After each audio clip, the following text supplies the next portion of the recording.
મહીસાગર જિલ્લાના સંતરામપુર તાલુકામાં આવેલ સાતકુંડા ઇકો ટુરિઝમનું લોકાર્પણ કરવામાં આવ્યું હતું. આ કાર્યક્રમ કેબિનેટ કક્ષાના પ્રવાસન, વન અને પર્યાવરણ મંત્રી મુળુભાઈ બેરાના અધ્યક્ષસ્થાને યોજાયો હતો. તો આદિજાતિ વિકાસ અને શિક્ષણ મંત્રી ડોક્ટર કુંબેરભાઈ ડિંડોર પણ આ કાર્યક્રમમાં ઉપસ્થિત રહ્યા હતા.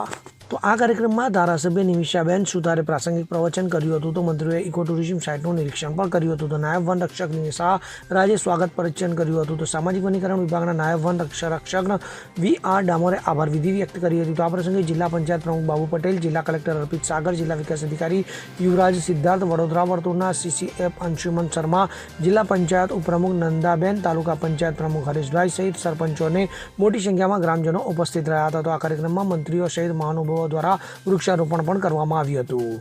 સંદીપ દેવાસરી સાથે CN24 ન્યૂઝ, મહીસાગર. હવે જુઓ દેશ દુનિયાની તમામ ખબરો તમારી આંગળીના ટેરવે. ઉઠાવો મોબાઈલ અને Google Play Store પરથી ડાઉનલોડ કરો અમારી CN24 ન્યૂઝ મોબાઈલ એપ.